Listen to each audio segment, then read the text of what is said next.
Good evening, ladies and gentlemen. Thank you very much for being here tonight at the Natural Fudge Company. My name is John Roberts, and I'd like to welcome you from the bottom of my heart. That expression's not used enough because perhaps it's not meaningful enough, but we mean it. Yes, who was that lady? Anyway, tonight is the night that we feature the best comedy that we can find here in Los Angeles, California, better known as Hollywood more specifically. And tonight is no exception. We're pressing to get the good stuff to you with Mr. Philip Flores here this evening, a funny man for sure. You'll like this guy. Jason Classy is here tonight, and a zany lady, and her comedy is certainly apropos for her description. S. Rachel Lovey should be coming in just a while. Funny impressionist is here, and also humorist John Freeland Jr., good guy indeed, and one of our favorites who's performed here for a while now, and I know he's headed for the big time. That's Don Hepner. We're proud of that boy. But right now we bring to the stage, the first time here at the Fudge on Saturday night, the comedy duo known as Billy Joe and Bear. Let's give them a big welcoming.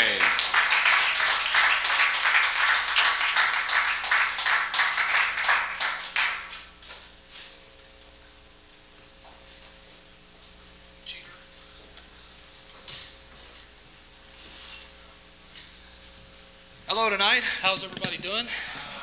Y'all having a good time? Well, we're going to fix that.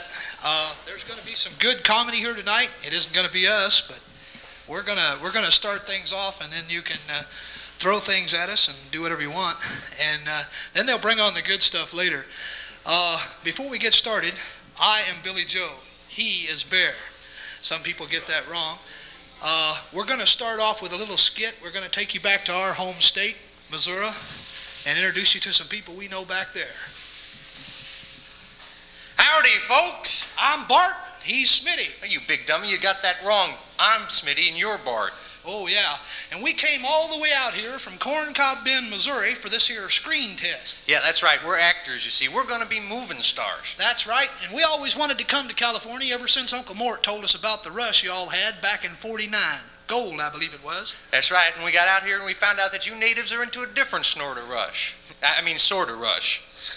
Yeah, on the way over here, we nearly run over this guy on the freeway, what was crawling along the freeway there trying to sniff up one of them little white lines. He said if he could get some of that up his nose, why, it would be better than any gold rush. Well, I'm a-telling you folks, I tried some of that stuff once, and I got so high for 3 days I thought a stagecoach was an important position on a football team. But when I come down, I was wishing I had me some of that gold. Why? What would you do with all the gold? Well, buy me another white line. Well, you know, I hate California. Now, we didn't have to come all the way out here to be famous, you know, because just before we left, why, Burt offered me a role in his latest movie. Oh, come on. You don't even know Burt Reynolds. I didn't say Burt Reynolds, dummy. I meant Burt Snurdlooper. Remember him? He lived around the corner from Tizzy Bell's grandma? Say, wasn't he the guy that said, you got to walk a mile in another man's shoes? Yeah, that's him. Well, doesn't that prove that he ain't too smart because everybody knows you can't do that while they're wearing them? Yeah, well, I know I wouldn't give up my shoes so someone else could walk a mile in them because it'd mean I'd have to go barefoot. Look, this is California, man. You can do that. These people out here have got it together. Why, I seen this couple just the other day. What if they had shoes on? It would have ruined the whole effect of their suits. Well, what kind of suits did they have? Well, they called them birthday suits. Wasn't a heck of a lot to them as far as I could see. But they said that's from this colony where everybody dresses like that. Yeah, well, I know. I'm not used to the way people dress out here. Now, back home, I was used to rednecks and green teeth. Now I got to get used to purple hair and blue lips. Yeah, I'm telling you. I saw this couple the other day walking down the street, and they had this big, fat, fuzzy dog, and his hair was green. Green? Just like theirs, except that he had this here orange stripe down the middle of his back. I'm telling you, he looked like some kind of damn deformed skunk. Well, that dog's been ruined for life. He wouldn't even get honorable mention back home in a dog show. I hate California, land of make-believe. I tell you what, do you believe the bodies on some of them California girls? I tell you, I do a whole lot of making believe when I sees them. That's not what I meant. Another thing I hate about California, it's them damn trees. They're tall and skinny, they ain't no good for shade, and they got this little bush what way up there at the top doesn't do anybody any good. That's right. Now, see, back home, whenever we had to relieve ourselves, we'd just go out in the woods behind a tree. And I'm afraid to do that out here, afraid I'll knock the darn thing over and expose myself from here to Monterey Park. Now that's stretching a little thing a long ways. I'm telling you, I hate California. It's them signs. They're everywhere. Keep off the grass, no trespassing, keep out, and patrol by armed guards. That's a stupid sign. Now, who in hell is going to hire a guard with no arms? I mean, how's he going to pull a gun on someone? I tell you, I hate California. I'll bet you that rumor about the Beverly Hillbillies moving to San Francisco is true. Yeah, I heard about that. They said that Ellie Mae and all her animals look normal up there. It's kind of a shame, though, because I always did want to meet a girl like Ellie Mae. Yeah, old Smitty here has always been one of them ladies, man. I tell you what, he used to chase all them little heifers around back home. That is until Uncle Mort told him about women. Yeah. Uncle Mort gave you some good advice, too, you know. What are you talking about? I remember he always used to tell you got to keep your nose to the grindstone. Looks like you've done that. I tell you what, you're still dumber than Alice yet. Well, that's because they're one-room schoolhouses and them outhouses. You know, every time the school bell would ring, I'd go in the wrong place by mistake. Well, I tell you what, you're in California now, and you can get lots of help. I hear these people have got it together. What do you mean? Well, I was reading in the paper the other day that California has got more AIDS than any other state. I think you got a hole in your head and your brains is leaked out. Well, no, I am not. I happen to be a powerful might smart. I even know one of them there secrets of life. Oh, now this I got to hear. What'd you do, read this in the inside of a bubblegum package? Nope, Uncle Mort told me he'd tell me this here secret of life for just $5, so I paid him. Well, what did he tell you? Well, he said when you're being tossed about on the stormy sea of life, remember one thing. That's better than being tossed in a salad. It's about as smart as the one he told me. He said it ain't bad luck to walk under a ladder unless it's in the back of a speeding pickup truck. Hey, I know. Let's write a book about Uncle Mort and all them sayings. We can start our own religion, become gurus and such. With them sayings like, a bird in the hand can't fly. Yeah, or when each new dawn breaks, check the warranty. And it's always darkest just before you turn the light on. Yeah, or the grass is always greener just after it rains. And lightning never strikes twice. It strikes people, cows, and houses. And last but not least, if you're ever up that certain creek and you ain't got no paddle, don't try swimming to shore. Nope, because them little brown floaty things gets catched in your hair.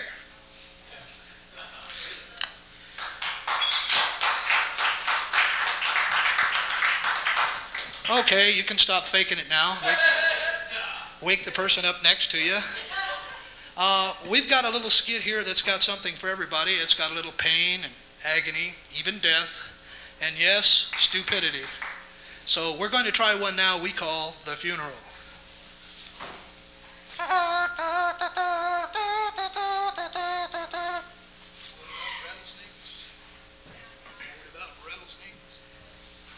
Whoa. Excuse me, sir. Are you with the family of the deceased? No, man, my family ain't got no diseases. Your family got any diseases? No, sir. You do realize, of course, that this is a funeral.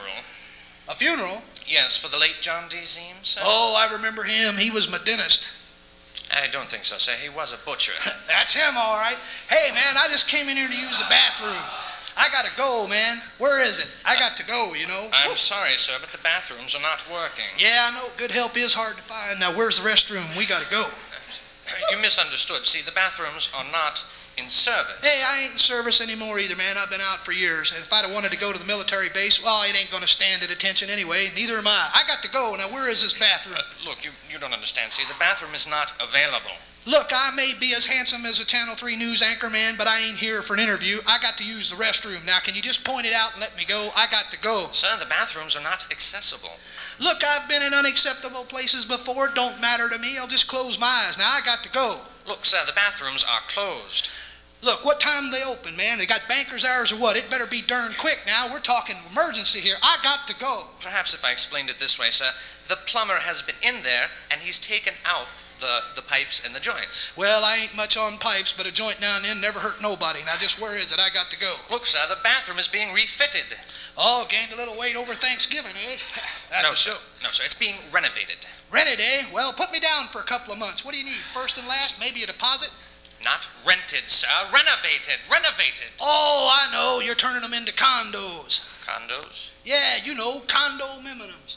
You buy them and you live in them, and then this guy comes along and he buys the one next to you, and you can't go in yours, he can't go in his. Well, that's not right, but anyhow, every 4th of July, the family gets together and they have this here barbecue out in the backyard, you see, and the little kids run around and drown the dog.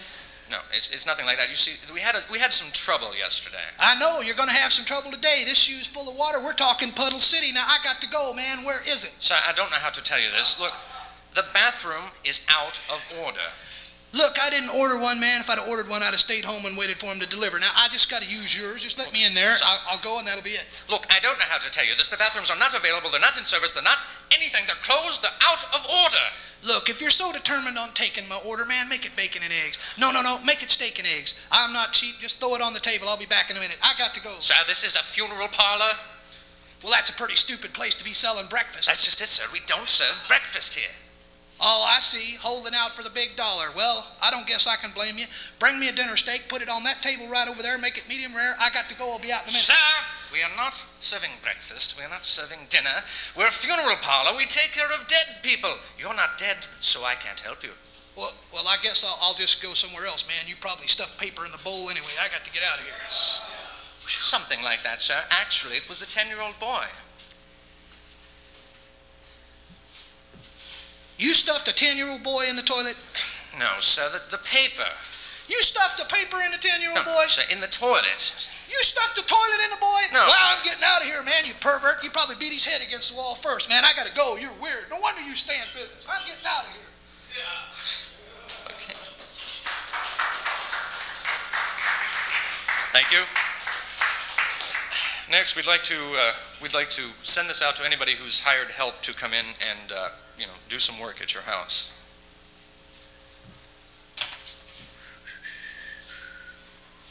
Honey, I'm home. Honey, you must be the painter we hired, huh? I prefer to be called interior design technician. Sorry. Honey, I'm home. Oh, the missus told me to tell you she ain't here. Oh. Well, did she tell you to tell me where she went? No, not as I remember. Well, did she say anything else? Well, I don't know. She was pretty busy, with all the excitement and confusion going on. Excitement Must have and slipped her confusion? mind. What, excitement and confusion? What excitement? Well, it wasn't all that much. She really didn't say a whole lot. And, the police just kind of stood around and watched. The police? What were the police doing here?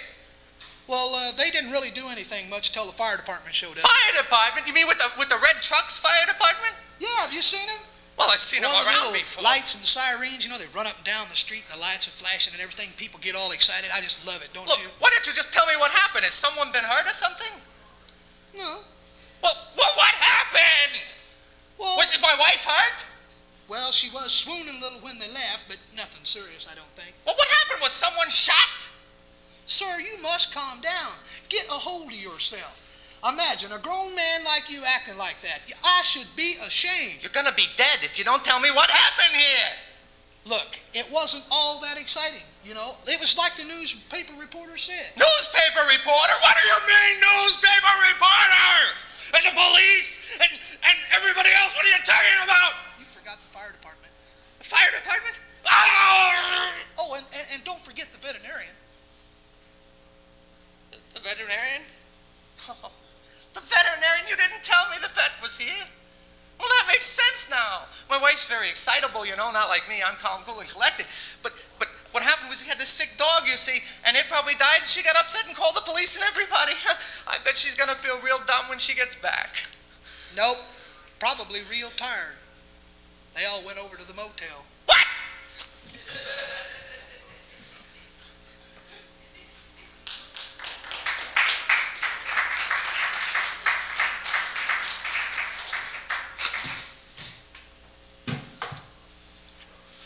Oh, you've all enjoyed a meal here yet? I guess not. Well, that's okay, because if you ever do have a meal here, you realize that you do get wonderful service, unlike certain other places. Wait. About 185, 190. I don't know. No, but seriously, if you've ever eaten at other places, sometimes service leaves much to be desired. So we're going to show you exactly what you'll get if you eat somewhere else.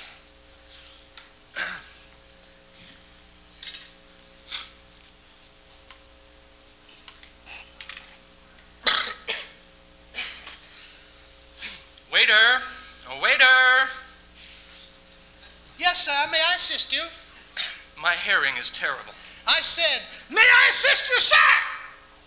What are you shouting for? Well, you said you couldn't hear me. No, I meant this fish. Sir, the fish isn't listening. It's dead. That's not what I meant. Look, how am I supposed to eat this? I believe that's what your spoon is for, sir. Waiter, look, this fish is lousy. I don't see any lice on it, sir. You did order the fish, didn't you? Yes, but I can't eat this. I see. You want a doggy bag. No, I don't want a doggy bag. Look, this fish is bad. Oh, bad fishy, bad fishy. Fishy was so sorry it was so bad. There, sir. Will that be all? Waiter, when I came in here, I expected to be served something edible. Well, sir, many people do eat fish. Look, just bring me another fish, will But you?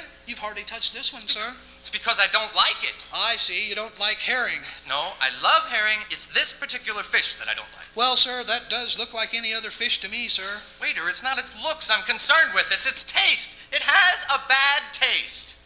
Well, sir, if you quit having a cultural discussion with it and merely eat it, you wouldn't need me here, now would you? Waiter, when I said it had a bad taste, I didn't mean that I disagree with what type of music it listens to. Or what kind of clothes it enjoys. What am I talking about? Look, take this fish away. It has a taste something like old shoe leather. It's decomposing. I see. You want the fresh fish. Yes, the fresh fish, yes. Good choice, sir. I'll return with one straight away. Thank you. I hope he doesn't live by tips alone. Here you are, sir. Fresh fish. Waiter, when I came in here, I expected to be fed a meal, not fed like a seal. Do you have anything aside from fish? Bring me a menu. Will that be rare, medium, or well done? Waiter, look, just bring me anything. I don't care what it is. We do have a leftover special of the day. Fine, bring it. Wise choice, sir. I'll be right back.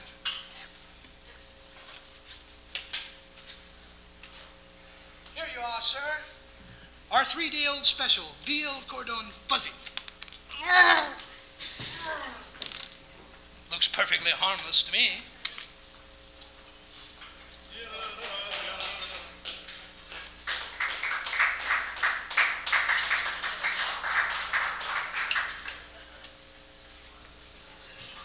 Okay, everybody that needs tetanus shots, if you'll just line up in the back, we'll take care of this. Thank you very much. You've been a wonderful audience. They got some great people coming out here. We've enjoyed standing here, taking up your time. Thank you very much. Good night.